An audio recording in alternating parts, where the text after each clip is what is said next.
Welcome, welcome. Instant Impact. Got a great show today. Got a special guest, 2022 class. Got my boy BA from the GA, always on time and on target here on Instant Impact. BA, thanks for being on once again, my man. We ready to rock and roll? We are, man. I'm always excited to come on here, but if you can't tell by the smile on my face, I am super excited about tonight's show, just with the way we're starting off. And I know we're going to do the show a little bit different. We're going to handle evaluations just a tad bit different tonight on Instant Impact. Talk about a little bit more about the scheme fit and the school fit for each one of these prospects while I do the evaluations. But this interview we're about to do with Lucas Taylor, spoiler alert, it's Lucas Taylor, 2022 offensive line committed LSU. I have been more excited to talk to a prospect than I am about this right here. And it's because of the way he responded to constructive criticism that we had here on Instant Impact. Look, if you guys have been following this show, we've been doing it, a couple months now, Keith, 3 or 4 months at this point. Man, we don't hold any punches. We give you the absolute truth. The way Keith calls it is the transparent truth. There's no faking here. We're not trying to pub you up or anything like that. We are telling you exactly what we see on tape and giving it to you from a very constructive standpoint. And, man, we get a lot of flack, not necessarily flack, but we get a lot of different types of responses from kids.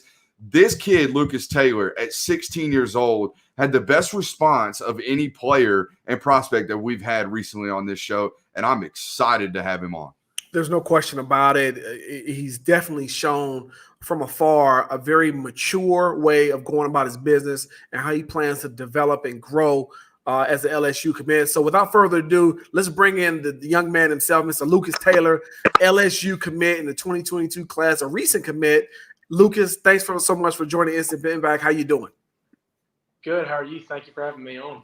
No question, man. I'm doing okay. So listen, I'm going to let BA run this interview, or not let him. I'm going to have BA run this interview because you're his guy and you're my guy as well too, man. You're looking all big and buff in your shirt. I know you done dropped some poundage over there, and I like how you're looking. I know the ladies are going crazy, but it's so great to have you on the show. I know you're committed to LSU. You've made some really big transformations. But first we want to get into just our critique and criticism and constructive criticism of you. BA, go ahead and take it over. Yeah, so I went back and watched last week's episode a couple of times because this specific athlete in Lucas, and I was a little bit harder on Lucas than any other offensive line prospect I've had, okay, that we've had on here. And I went back and looked, make sure I wasn't too harsh, and turns out I wasn't, okay? I went back and watched it, and everything that I watched on tape, I think I conveyed accurately on the show. And look, I thought the feet were a little slow. I thought the body was a little bit off. I thought there was a transformation to be made, and I thought the hand shock needed to be developed, okay? So about 24 hours after we get off the show, I get a follow from Lucas over there, and I'm like, all right, here it comes. I'm about to get into an altercation with a young prospect that didn't agree with what I said about him, because we have this happen quite often, okay? A lot of kids getting their feelings. They get a little hurt. Coach hating on me. Coach don't know what's going on. Coach this, coach that. Instead of saying, hey, look, man, he's right. I probably should work on these things. So first thing Lucas said was, Coach, I appreciate it. I listened to the show. I liked what you said, and I'm glad that what you pointed out in our tape, or my tape from my sophomore year, is exactly what I spent all offseason working on. So, Lucas, first of all, I think you're extremely coachable. That is very adamant. And I want you to tell me what you went through this offseason, what you evaluated from your own sophomore tape, and how you've gotten better. First things first is that I needed to lose weight, because if I want quicker feet and I want to be more flexible, I got to get smaller, and I got to shed a lot of that bad weight. And I think I did for the most part, just getting my feet quicker and stretching every single day. I mean, I hit the stretches every day, still do. And just a lot of sweat went into just correcting exactly what you said on the show. Yeah, so your sophomore tape, you were playing at about what, 315 pounds? Is that correct? 315, 320. Yes. So, but from what our discussions were, you went all the way from 315 pounds down to about 285 during the offseason, and then you put on some really good weight, as we can see. I don't see much bad weight on your frame right now, just from the picture that we're seeing, and you're back up to about 300 pounds. And the other thing we pointed out was the ankle flexion and the hip tightness. I thought that was a lot on tape, but it's so incredibly big at such a young age. That's to be expected. What's not to be expected is for a young player like yourself to take it upon your own to go out and stretch every single day like you're talking about and get that flexibility that you absolutely need. So first things first, why LSU? Enough about you being coachable, but I do want to tell you this. I spoke to a staffer on the LSU staff, on the recruiting staff, and I sent him our conversation. And the first thing he said was, and he didn't say it exactly like this. This is me paraphrasing. Look, young kids need to understand coachability is not a coachable asset. I can't teach you how to take constructive criticism. It's just not something that you're ever going to learn. You're either going to take it and do with it like you have, or you're going to buck it and say, Coach don't know what he's talking about. You have a coachable asset and you have a coachable trait. That's something that's great right there. So let's move on from that. Why LSU? That's my question, Lucas. Well, first of all, I've been getting recruited since the 7th grade. It's been a long process. Like, I wouldn't really consider it an early decision, but I mean, then again, it kind of is. But the reason I chose LSU is because I've been to 3 games, and not once did I ever leave there not feeling at home.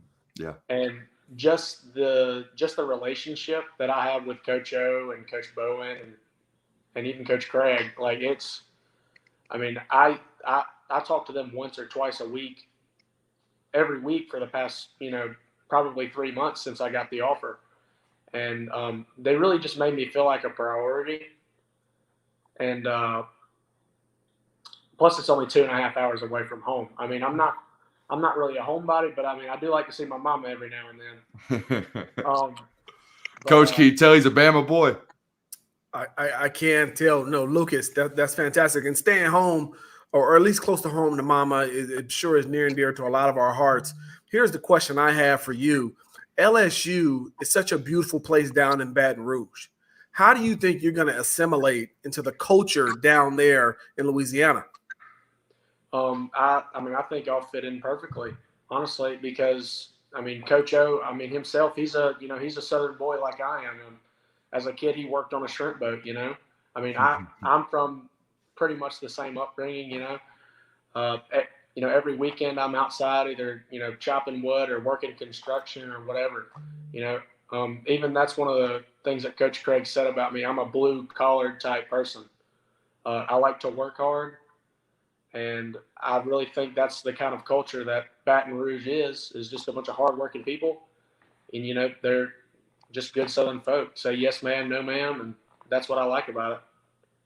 All right. What's your favorite New Orleans food? All right. I know it's Baton Rouge. It's about 45 minutes north of New Orleans. But what's your favorite Louisiana type of food? Probably jambalaya.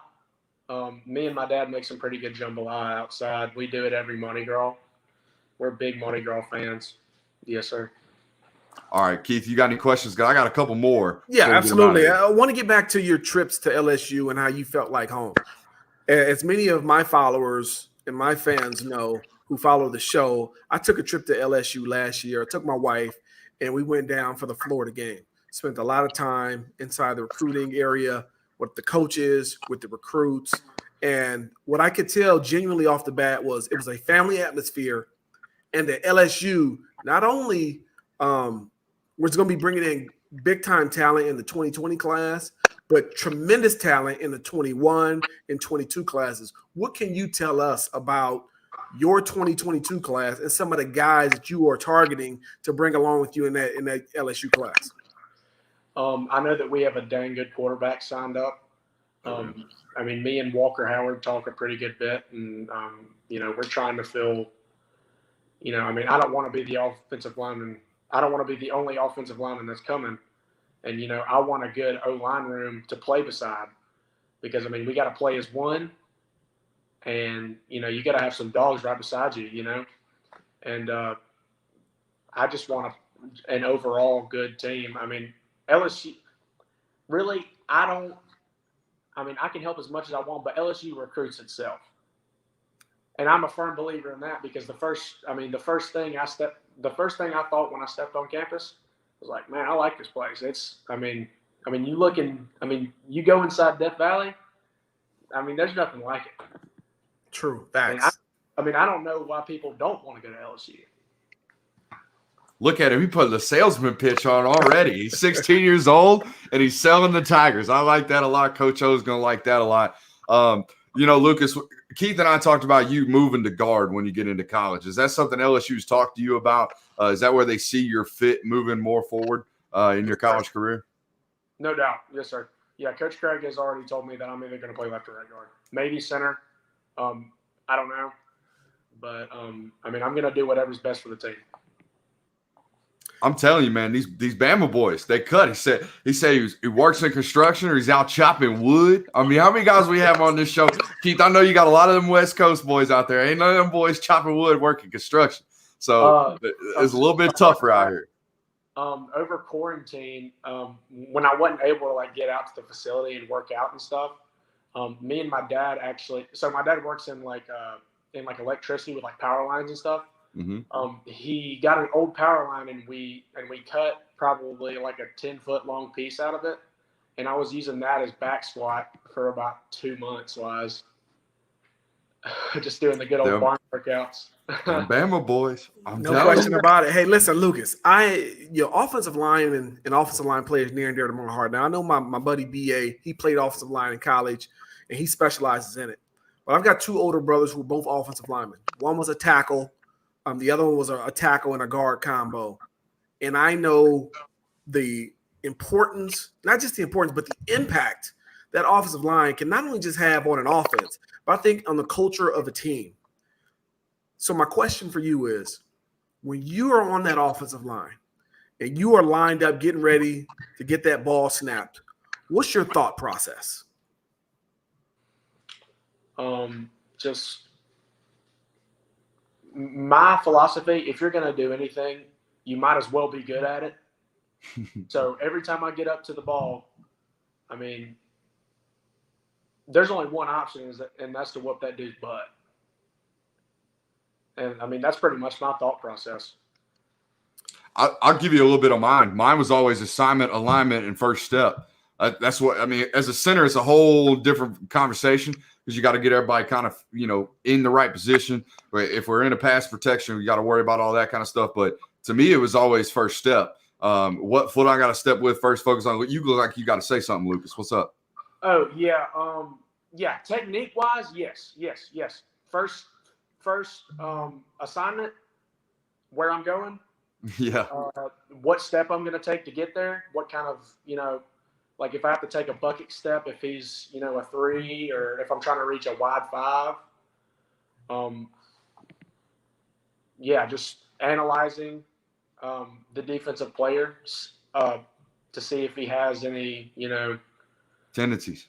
Yes, any tendencies. Most of the time I can tell whether he's going to go inside or not, and that's going to be, and that's what I'm going to base off. That's what I'm going to base my first step off of. Listen, playing on the inside in the SEC in general is a massive challenge. Playing the interior, right? But you're talking about in the SEC West, where you're matching up with Bama every year, and you're playing against those big-time defensive tackles who are coming from all over. Alabama, Louisiana, Georgia, Florida. You have got to be a man's man on the inside. How do you prepare yourself to play a game during the week? Watch a ton of film. And I mean, I think I probably have like 4 hours logged this week just watching film. We have a pretty big game coming up Friday, but watching film, and if I'm going against like a 300-pound, 6'3" type guy, I'm going to find whoever is on the St. Paul's football team that is like that. I'm like, hey, you're playing 3 technique this week because I need to get used to blocking kids your size. Yeah. You know what I'm saying? So absolutely. That's usually how I get prepared. BA?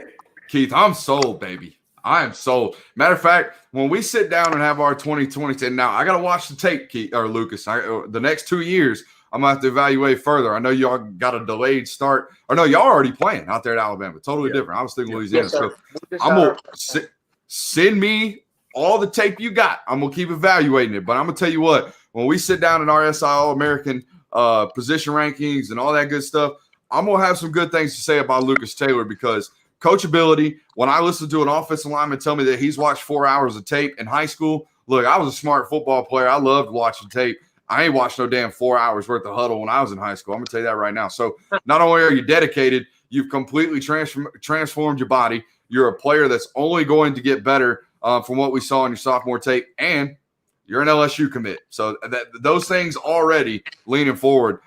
Lucas, man, I'm sold on Lucas Taylor. Keith, you got anything left to say before we let him go? Last thing I want to touch on is coachability. Lucas, your response to our critique and our constructive criticism was fantastic. Brooks talked about how the responses that we get sometimes are guys unfollowing us, guys unhappy, guys upset, guys quoting us, parents being mad, reaching out to us. At the end of the day, we're trying to point out to you where you can improve, what you need to work on to be a better football player. And a lot of life is about how you respond when poor things or bad things happen. You got some constructive criticism. You responded the way we would like our young men to respond. And for that, I salute you. Again, I thank you for being on the show. And I'm really excited about this year, your junior season, your senior season next year. And then when you get to LSU, we're going to be following you all the way, man. So good luck and God bless. Yes, sir. Thank you. One more thing. St. Paul's, my team, will be playing on ESPN at 6 o'clock Friday night. So if y'all want to tune in and watch. He's even a damn salesman, man. I'm telling you. ESPN, cut this man a check, please. Cut this man a check. Yes, the please. real ESPN, not ESPN2, not ESPN Ocho, whatever. The mothership. The real ESPN. All that. Hey, Lucas, thanks so much, man, for joining the Instant Impact. Yes, sir. Thank you. No doubt. What a dude. He's a dude. That kid's 16 years old. He really is 16. He is 16 years old. He was as comfortable as any player and prospect I've interviewed on camera because, look, we do this thing different than everybody else in this industry. I mean, some people do the commitment videos. They do some stuff like that on video and stuff like that. But not very many people have kids on camera. That's probably one of the very first times he's been on camera, and he looked natural. Absolutely. He looked 100% natural, smiled, had personality, was interrupting us, never had to dig any more information out of him. I'm sold on Lucas Taylor after just dressing him down last week on his sophomore tape. And you know what? To go through that body transformation at 15, 16 years old and to take it upon yourself to do all that kind of stuff, I can't say enough about that kid. I'm smitten. Very impressive. I can say that. Very impressive. And I see why Coach O offered him. I see why he's an LSU commit, and I think he's got a bright future. Really, really bright future. Let's move along. Let's get started in terms of our evaluations. Charles Wright, quarterback, a Texas, what do they call it? I guess his dad played there, so he's a legacy commit. Charles Wright, a legacy commit, quarterback to Texas. BA, I've got some things that are interesting about this whole commitment, but I'm going to let you go and start off with the evaluation. Go, take it away. Yeah, you already hit on a little bit of legacy, right? And a hometown kid. He's from Austin, so he ain't got to go far to get out there. I think if you're just connecting the tea leaves, though, this kid got a green light with Jalen Moreau flipping to Alabama. I think if we're really being honest about it, that's why this kid's in this Texas class in 2021. But to me, he obviously loves Texas. Family's from Texas. He's from Texas. He is Texas. But to me, it shows the level of confidence that this kid has in his own abilities. Right, to not really have a green light, to not really get much love from him, even though his dad's school, knowing who's coming in 2022 and saying, you know what, screw it. I'm going to go to Texas, and I'm going to compete, and I'm going to win that job. I think that's the type of mentality this kid absolutely has. I question the arm strength a little bit when I see that you've got to get your full body into throwing deep balls, and it's not as much of an easy flick as it should be on those deep routes. I question the arm strength just a little bit, and I question the body as well.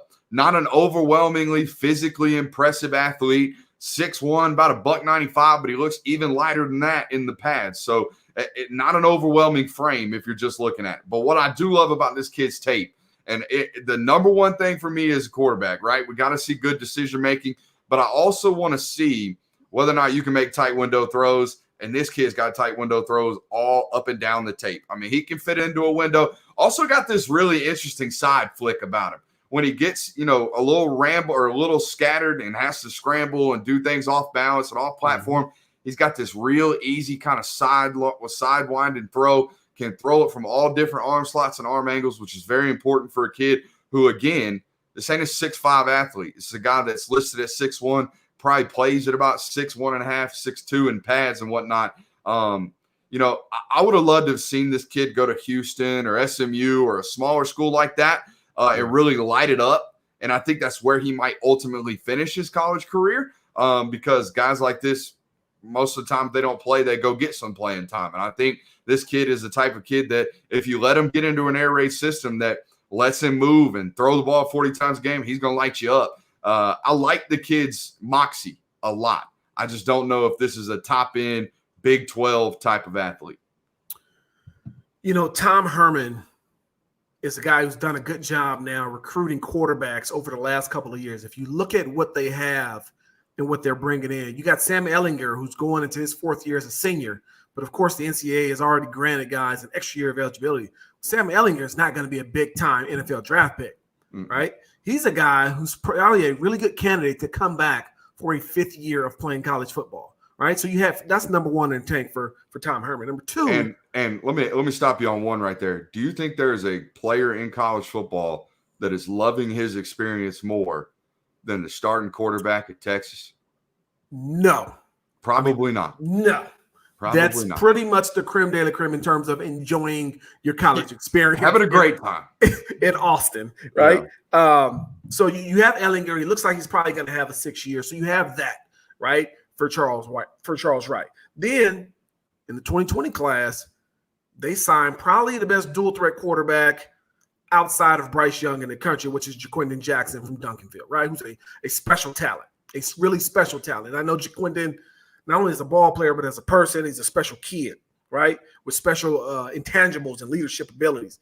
Then you look in the 2022 class, and you got Quinn Ewers there. Dude. So right now, Charles Wright, you are sandwiched in between a 6-year possible Ehlinger, a freak show in Jaquindon Jackson, and then some people's number 1 rated quarterback in the 2022 class in Ewers.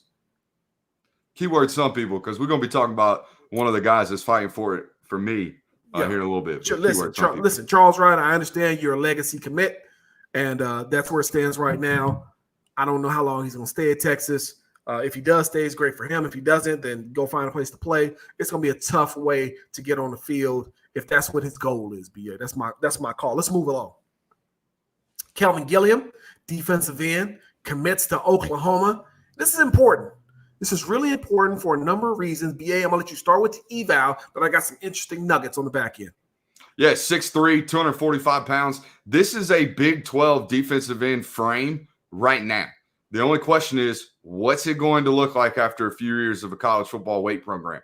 That's my only question. And to be honest with you, not really twitched up. Doesn't have a lot of burst, in my opinion. And I know we talk about that a little bit on this show. It's very, very important for me, especially in high school, to watch you have some burst, watch you have some bend, watch you be able to show some pass rush moves, watch you be able to get the edge. I don't see that a lot in this kid. But here's the deal. Oklahoma, and you might be talking about this in just a couple seconds, Oklahoma's got 4 quote-unquote defensive end prospects in that 2021 class that are already committed. So somebody's going to be kicking their butt inside to a 3 technique or a shade or something along those lines. It might be that big 6'7" joker that we talked about a couple weeks ago. I think it's going to end up being Gilliam. I think this is a kid that's going to end up being 280 pounds in a matter of months when he gets onto college campuses. I see a dominant run defender in his high school tape.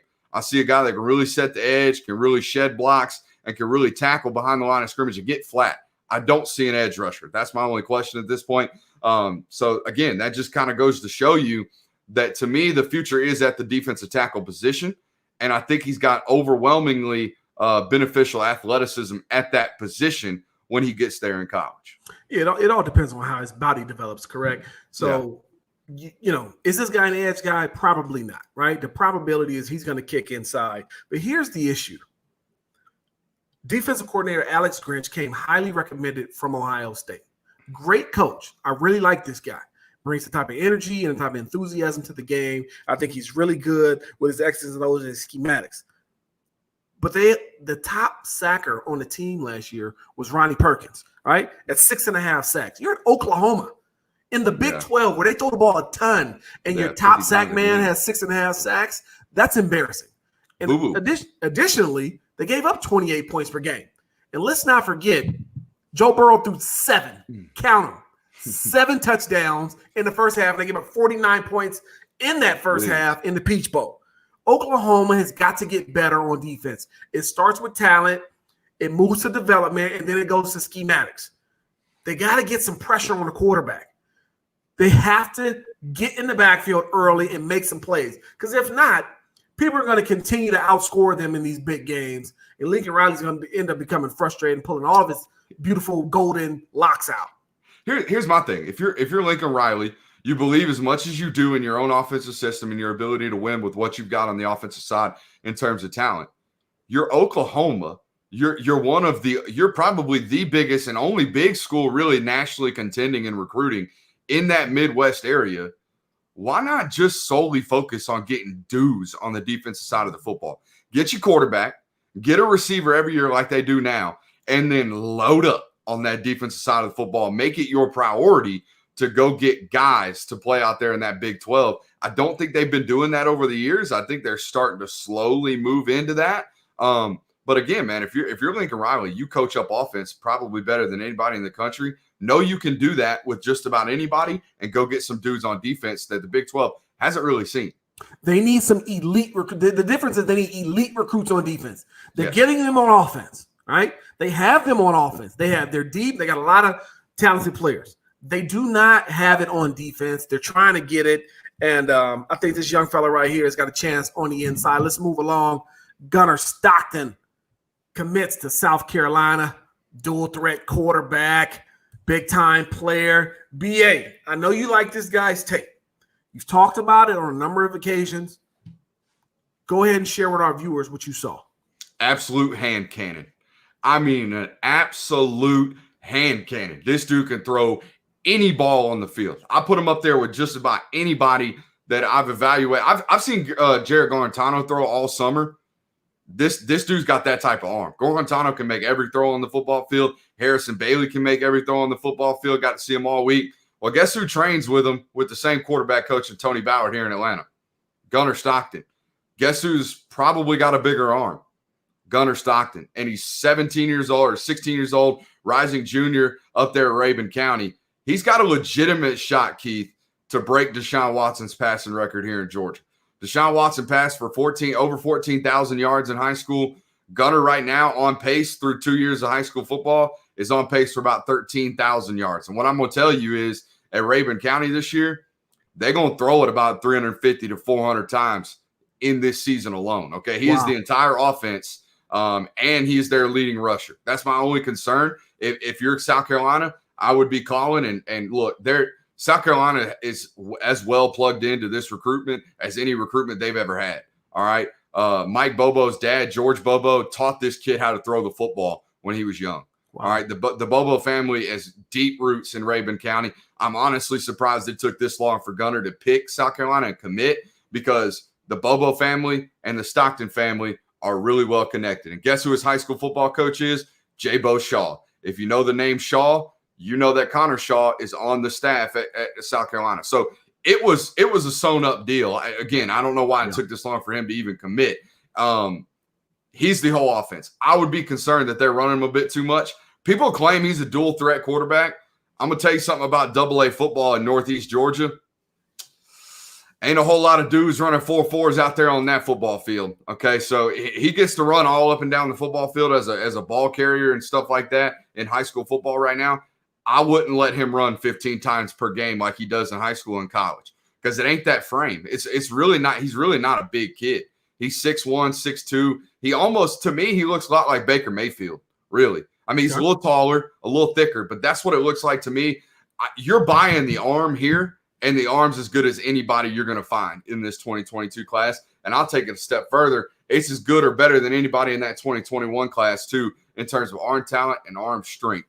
but he's not a dual threat quarterback. He is not a runner. It's a 4.8 athlete on tape. You know, that's interesting. Ryan Helinski, 2,400 yards passing as a true freshman, 11 touchdowns, 5 interceptions, had a pretty good freshman year, big upset, right, of Alabama? No, not Alabama. No, Georgia, right? South Carolina's doing a good job now, and we talked about this with Oklahoma on defense. South Carolina doing a good job on offense, right? You bring in Helinski, who was a big-time quarterback. Now you talk about Gunnar Stockton, Marshawn Lloyd, 5-star running back comes in. Unfortunately, tears his ACL early in practice here, so he's going to be out for the year. But he'll be back by the time Gunnar gets there. I really like Michael Wyman. He's from the North Carolina area. He's a big-time outside receiver in the 2020 class. I like what they're doing in terms of adding pieces to the puzzle at South Carolina. Gunnar Stockton, is he a dual threat? I didn't see that on tape, but I see a guy that can move, right? Yeah, athlete, don't get me wrong. Yeah, a very not an SEC runner. No, not an SEC. And speaking of SEC, how about the influx of the spread offenses in the SEC? It started with, I want to say it started with Urban Meyer, but it didn't. It started with Steve Spurrier, right? Back in the early 90s. But if you look now, the spread is all over the SEC, and not just the spread. People are talking about Fun Gun. People are talking about the Mike Leach air raid. The SEC is going to be a lot of fun. Gunnar Stockton, he's going to help that. No doubt about it. He can play, and I love what they're doing offensively, putting pieces around him. Let's move along, BA. Who we got? You want Amari Harvey? I think we jumped over him. Yep, we go. Amari Harvey commits to University of Auburn, big-time defensive back. Got some interesting thoughts about Amari and his commitment. War Damn Eagle, just the whole Auburn defense. But BA, I'm going to let you take it away on the evaluations. Now, rock and roll.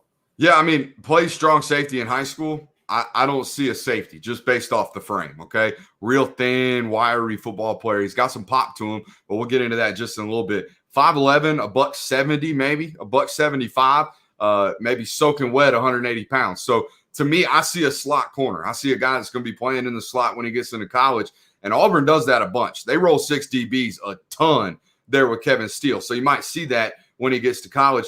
There's only one player in recent memory that's been able to play SEC safety at this kind of limited size and limited frame, and he's one of my favorite football players in the SEC, and it's Richard LeCounte. But even Richard plays at like $185, $190. So this kid's got some weight to put on even before he gets there.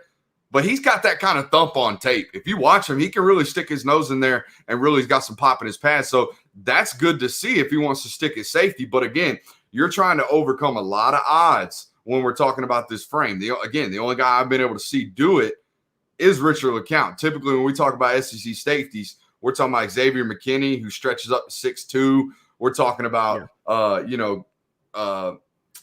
his name? Grant Delpit is exactly the one I'm going through. We're talking about some big dudes that play safety in the SEC, so I don't really exactly see that. And I don't know if he's got the instincts to be able to do that. If you're going to be undersized, you got to have great instincts. I do see some decent instincts, but I don't see like next level, holy crap, where did he see that? How did he see that kind of stuff on tape? I do like the ball skills for this kid at the safety position, but we can use all those things in the slot too. You got to have ball skills if you're going to play in the slot. I just don't think he's physically stout enough, again, to play as safety. I love the potential as a slot corner, and that's about it. We'll be waiting a while. If he's going to end up sticking to safety, we're going to be waiting a while for this kid to get on the field because he's going to have to put on a bunch of weight.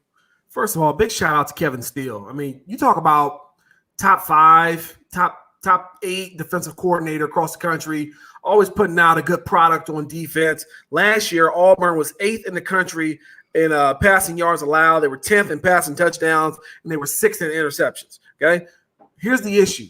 They got all 4 starting defensive backs in that back four. They're all gone now, right? They had a big high draft pick from the speedy kid on the outside. But listen, they've got a lot of talented kids in that defensive back room. I think Harvey is going to add to that. I definitely think he's going to start off in the nickel. I don't see him being on the outside. I don't see him being as a safety until he grows and builds that frame. I think he starts off at the nickel, and I think that's a good spot for him there in Auburn. War Damn Eagle. Let's move along. Minnesota, Justin Whaley commits, defensive back, BA. Wally Whaley. What you going with? You going Whaley? I'm going with Whaley. I like Wally. You want to go with Wally? Wally's I World. like Wally. Justin, Wally's World. Okay? Absolutely. Yeah, no doubt about it. So, University of Minnesota had a good year last year. Really good year. Got a big-time coach, right? What'd you see on tape? And I'll give you something on the back end. First of all, if PJ Fleck signs off on it, I'm buying it. Okay. I might be the biggest PJ Fleck fan in the world. If PJ Fleck says it's a good move, a good decision, I'm taking it. I'm buying everything that guy's selling. I'm buying all the stock in the world in PJ Fleck. That's first thing first before we even get into this evaluation. But as far as Justin Wally goes, he's a coach's son. I like to see that. I love to see coaches' sons playing defense and playing defensive back. Plays with a lot of grit and wherewithal on the football field. He's asked to do a whole bunch on the offense and defensive side of football, along with playing special teams. So you name it, he did it, which tells me he's a really smart football player. We knew that, right? Based off the coach's son aspect. I ain't met too many dumb coaches' sons in the world of football. Have you, Keith? No.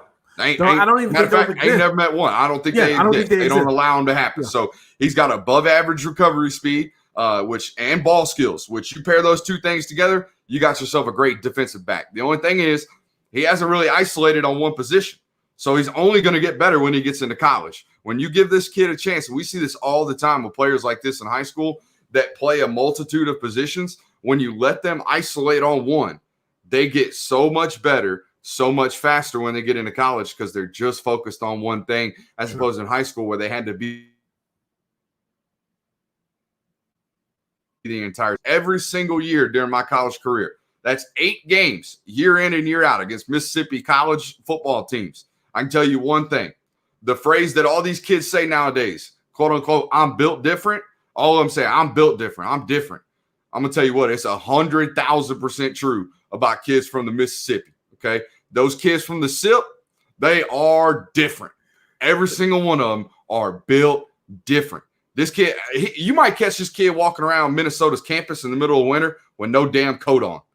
That's what I'm talking about. This is how tough these kids are in Mississippi. It's Bama and then number 1, Mississippi, when it comes to kids being built different. No, I hear you about that. Listen, PJ Fleck is a heck of a coach. But if he's going to climb that Big Ten mountain, he's got to beat Ohio State. And how do you beat Ohio State? You got to have guys that can cover on the outside. Minnesota's got 4 guys projected to graduate after this season. A lot of big-time openings for Wally, Ortiz out here on the West Coast in Phoenix. Those guys are coming in as highly touted, highly regarded defensive backs. It's a great chance for them to come in and play early. Here's the deal, though. Rod Chance, the defensive backs coach from last year, is now at Oregon. He did a great job with what he had there in Minnesota last year. They have to have found a coach that can grow and develop with this group that's coming in the 2021 recruiting class and so on and so forth. It's going to be interesting to see. But while he's a player, I think he's got a chance to come in and play early along with Ortiz. And they got to continue to build that defensive back room because they got a lot of guys leaving. So it's going to be interesting moving forward. Let's move along. Ryan Keeler commits to Rutgers. Ryan is a guy. Hey, be careful now. Fan of the show. Listen, Ryan is a guy who had a ton of offers, right? Yeah. He must have had 25, 30 offers. But I think he got caught up in a little bit of COVID recruiting. Mm-hmm. So many schools taking so many commits because they got so many offers out there. Nobody knows who's going to be playing football this year in high school football at some point in time over the summer. And I think he kind of got caught up in COVID recruiting. I think a lot of those offers may have dissipated before he got a chance to really look at them hard. Nevertheless, this is a defense end out of the Midwest. He can play. BA, what'd you see on tape? I think that could be the case, right? Could be COVID recruiting. Maybe didn't have the green light from some schools. I think what also could have been happening is maybe some of these schools like Michigan might have wanted this kid to play offense. Maybe they wanted him to play offensive tackle, and he clearly wants to play defensive line. I mean, but that could be it too. COVID recruiting, or they wanted him to play a different position that he didn't want to play. Rutgers wanted him to play defensive line. 6'5", 260 pounds. I like this kid a lot as an individual. Again, fan of the show, seems to be extremely coachable. He and I have talked back and forth about some of these kids and the way they've responded to the way that we've criticized them and the way that we've, graded their film and talked about what they need to improve on. This seems like a kid that's not going to be one of those. He's going to be very coachable. Whatever you tell him he needs to do, He's going to go out and do it. I'll tell you one thing, though. He is a 3 technique in college. No question. I don't care what anybody says. I don't care what any recruiting service says about what position he's going to play. He is going to be playing 3 technique in college if he stays on the defensive side of the football, which we just addressed. He's going to Rutgers. I think he's going to stay on the defensive side of the football. This kid looks like he sleeps in the gym, Keith. I mean, he lives, sleeps, eats, and breathes lifting weights. He's an extremely hard worker. That's evident based off what I see on social media and the discussions I've had with him. I don't see enough twitch to remain on the outside. Neither do you. That's why we're evaluating him as a 3 technique. I think Rutgers immediately slaps 20 pounds on him and lets him dominate on the inside at that 3 technique position. He does love the swim move. I think if one thing I picked up off the tape, he likes to swim, which as we move inside, we're going to have to turn that swim into a rip, okay? If we're letting our ribs get exposed, you're going to come home hurting to breathe because you're going to have a bunch of bruised ribs. So let's get that out. Let's start converting that rip or that swim move into a rip move. I think that's what you got to have. But, man, I love the kid's work ethic. I love the fit with Greg Schiano as that coming back as a head coach there at Rutgers. That's a defensive-minded guy. And I love the upside of the prospect. I think he plays early at Rutgers. I think it's a good fit for a couple of reasons. Number one, you mentioned Greg Schiano. Big-time success at Rutgers in his previous stop there. Spent the last few years as defensive coordinator there at Ohio State. And I think a guy like Keeler is how you start to build your foundation at Rutgers. Listen, Rutgers has been pathetic on defense over the last couple of years. Last year, they were 98th in total defense. They gave up 36 points a game and 430-plus yards a game. Oof. I mean, people are running and throwing up and down the field. You got to build your defense from the inside out, BA. You got to be good down the middle. Out. You need a 1 or a shade and a 3 that can be men inside, be styled, take on the double, split the double, be able to redirect and run balls down, and be ready to play at the point of attack with some physicality and some leverage and create some separation and get off blocks, right? That first and foremost. I think Keeler is a guy that we're going to look back 3, 4, 5 years from now and say he was the kid who helped start the turnaround at Rutgers. That was the recruit who helped start the turnaround at Rutgers. Be watching for that. It's just a little nugget for you. Let's move along. We're going down to GA with BA. University of Georgia, they get the top-ranked junior college player in the country, DeJon Warren. You know, BA, this one, it wasn't confusing for me because I see where Kirby Smart is going with this. But here's what I will tell you. That's going to be a crowded defensive back room next year. Very crowded. Hold that thought, okay? Because Eric Stokes, probably an early enrollee or an early drafted guy. I think he's going to leave early after a redshirt junior year. Tyson Campbell has a very good chance to go early as well. DJ Daniel, a senior, okay? Richard LeCount, a senior as well. Mark Webb, a senior as well. So those are 5 guys right there that could easily be off this roster. 3 of them that are guaranteed to be off the roster. So I think it's a priority position for Georgia's, defense. I think they play a ton of DBs. They play nickel almost 95% of the time, and then they roll dime a lot too. So they play a ton of DBs, and it's a priority position for them. But first and foremost, when we're talking about DeJon Warren, we're talking about a grown man. Yeah. A grown man, okay? Nation's number one corner. Keith, you talked about the nation's number one corner by a lot of people's measure in Tony Grimes. And you had questions about his toughness and his willingness to tackle. You ain't got that here. No. If you watch this guy's tape, man, holy smokes, he is an absolute dog. This is a JUCO born and bred kid that ain't going back. My boy Bomani Jones calls him can't go back. This is exactly the case with this kid. He ain't going back to where he came from. Okay, he ain't going back to Chickasaw, Michigan, wherever he's at right now playing JUCO football. He is not going back. He is making his way into Division I football. This is just a really great story. If you follow this kid's track through where he's been, there was questions whether or not he was ever going to get an opportunity to play football when he got out of high school. Had some really bad grades, had a really, tough outing at it in high school, just didn't know if he was going to do it. 1 year later after JUCO, number one player in the nation's got offers everywhere. Thought he was a Penn State lean there for a while. Georgia secures him and brings him in. He's got legit 4.4 speed on the field. I mean, is a real burner, got great recovery speed, and that recovery speed allows him to play tremendously patient on the outside. Ain't going to get a lot of holding calls from this kid. He's He's got great leaping ability and ball skills. He will fit perfectly into Georgia's defensive scheme because unlike a lot of college football programs, Georgia asks their corners to do a lot in run support. Okay. They ask them to play. They ask them to blitz. Sometimes they sacrifice the edge defender and allow the corner to set the edge into the boundary.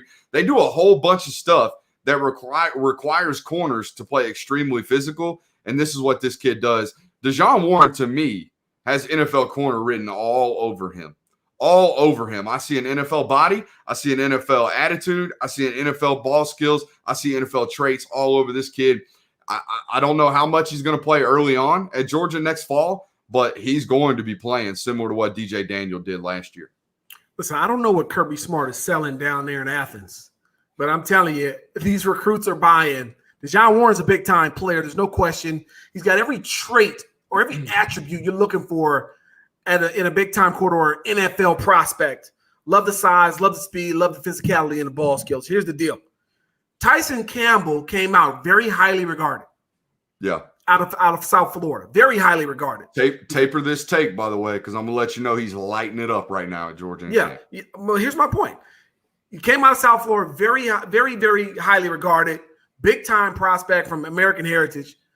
Came in, didn't do a great job, okay? But I want to bring it back to Kirby Smart, defensive back specialist. Mm-hmm. A lot of people can be down on players, but when they have a great coach can pull a player out of, whether you want to call it a slump, lack of confidence, lack of technique. One thing I can't pull you out of is lack of ability. If you don't have no ability, there's nothing I can really do for you. But Kirby Smart getting the most out of the guys at the defensive. You talk about Richard LeCounte, right? All-American type ball player. Then you're talking about Keely Ringo coming in. He wants to come in and be developed.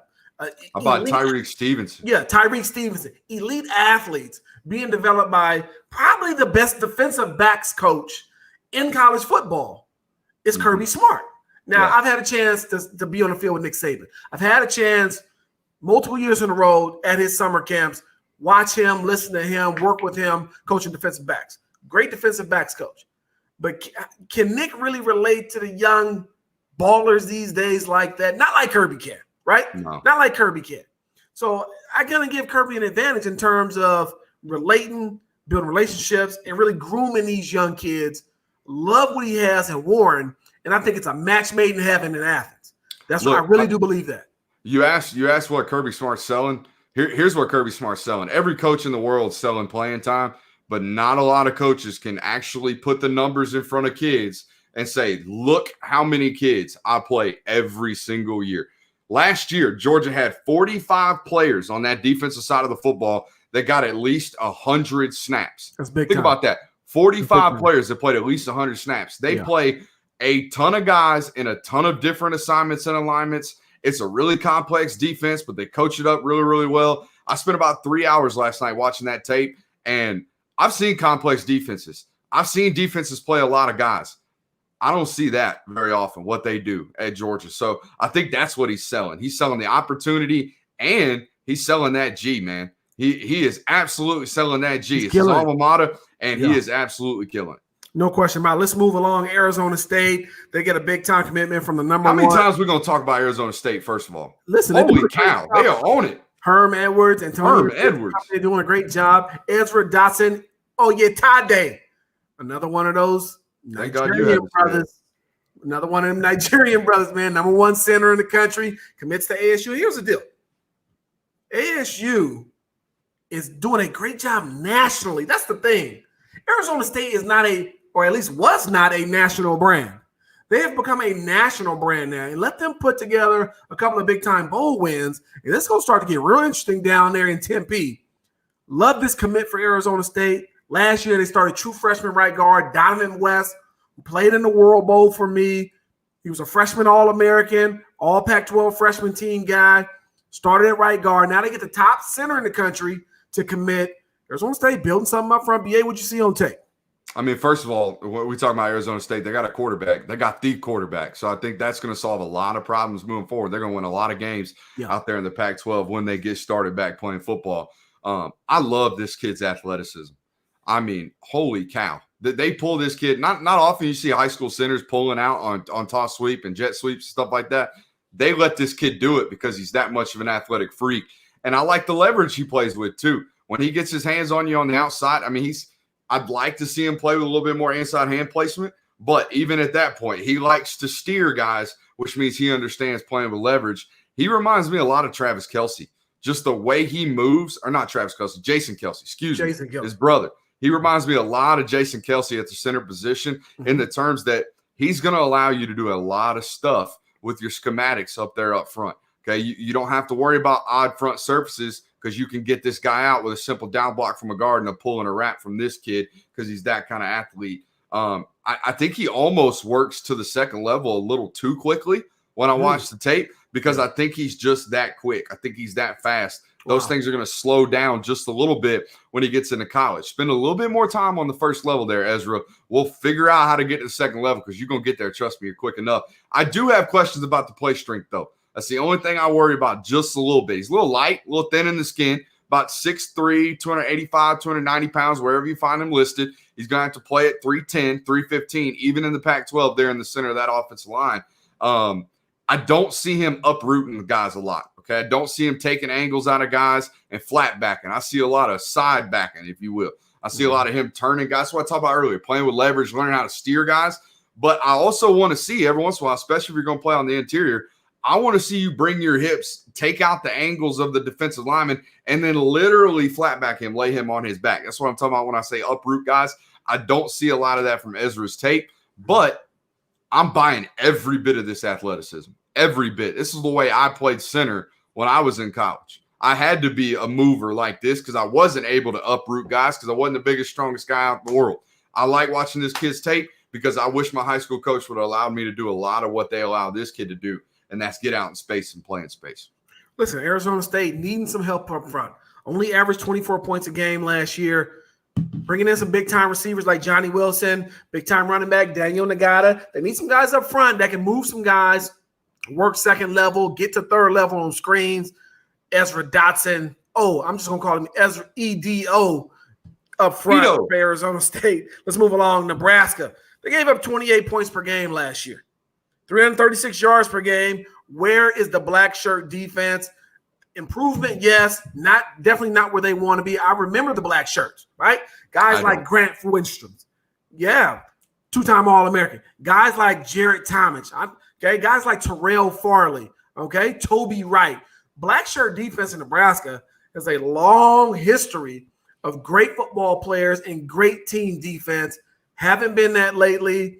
It's been pretty miserable down at Nebraska, but they get a big-time player here. Kobe Bretz commits to Nebraska. BA, what'd you like about him? First thing I got on the sheet, I watched two plays. First play, I wrote, oh, yeah.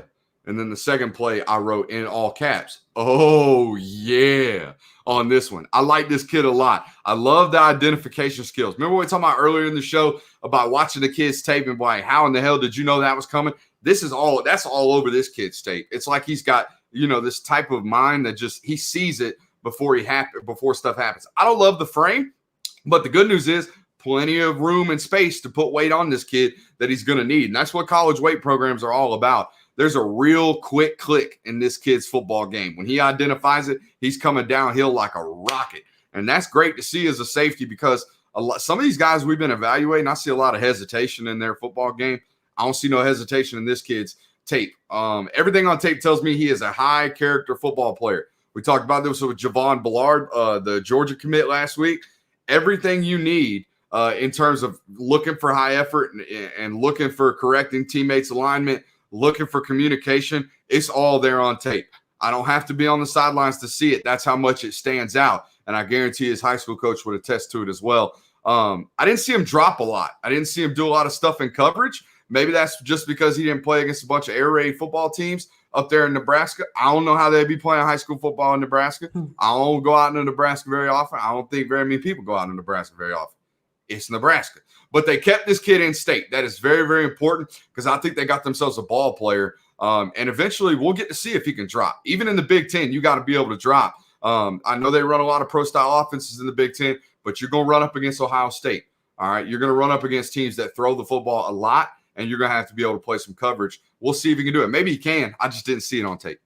No doubt about it. Let's finish it off here. Michigan State, they get a big-time commitment. Gino Vandermark. He commits to Michigan State as an offensive line kid. Got a couple thoughts here. First of all, Mel Tucker moving from Colorado's head coach to now Michigan State. I think he's going to do a really good job at Michigan State. Of course, it all starts with recruiting, but I love the fact that he instills that discipline and toughness, and I think that's what he's going to get here with big Gino Vandermark. Here's the deal. Michigan State averaged under 100 yards a game rushing last year. Yeah. How does a college program average under 100 yards a game? Exactly. That runs that offense. They are into the line tight end. They are in line. They play with dual tight ends. Yeah, yes. They do all kinds of stuff. There is no way in hell you should not run for 100 yards a game. I'll jump right into it.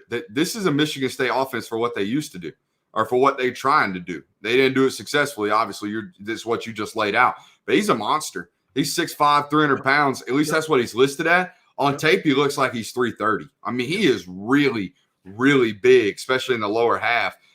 He's a giant joker. That's what I got in my tape, giant joker. I'd move him into the guard spot if we were playing in the SEC. I think maybe he stays up at the tackle position up there in the Big Ten with what Michigan State's doing, considering what they're known for, which is exactly what we're talking about. Into the line tight end, play action pass, heavy power, stuff like that. He can maybe hold up at the tackle position if they want him to do that. But, hands-on, rep-over type of athlete at the tackle position. He's got to get his hands on to win. If he doesn't get his hands on, rep-over, he lost. But if he does, rep-over, he won. It's simple as that with this type of kid. I think he's got really heavy feet, especially in the pass game. But, again, it's not really going to matter up there at Michigan State. He's going to be quick setting a ton at the tackle position. I do think he takes decent angles on second-level blocks because he has to, which tells me if you can identify angles, you're a smart football player. You're okay in my book. I'll take you. Here's the deal. Michigan State O-line coach, guy named by the name of Coach Cap, came over with Mel Tucker from Colorado to Michigan State. Here's a little nugget. Coach Cap was my O-line coach in college. No cap? No cap. Coach Cap was my O-line coach in college. And I remember the first time he came in to kind of tour the facilities because he was being hired from somewhere else. And he was just a guy, he was about business. Coach Cap was about business. It wasn't going to be a big joke around. He wasn't going to jack around with the players. He was about his business. He was focused. He's determined. You look now, 20 years later, I played at Alabama State. You look now, 20 years later, he's now at Michigan State. He did a great job last year at Colorado. Okay, they had two really good running backs. They were very productive and successful on the ground. Now at Michigan State, I think he's going to do a great job. Remember this conversation. 2-3 years down the road, we're going to be talking about Michigan State's running game. And I think that they kind of need to move away from the power game. Spread it out, create some vertical lanes, create some horizontal lanes for these runners, and get some speed and space. Coach Cap, I know, is going to do a great job. Shout out to him. I got a chance to say what's up to him not too long ago. But Michigan State, man, they get a guy at offensive line. He's going to be a guard, and hopefully they're going to do some great things. BA, that wraps it up for us. Instant Impact, bringing this baby to a close. Appreciate my man, Lucas Taylor. I was about to say, LSU shout commit. out Lucas Taylor.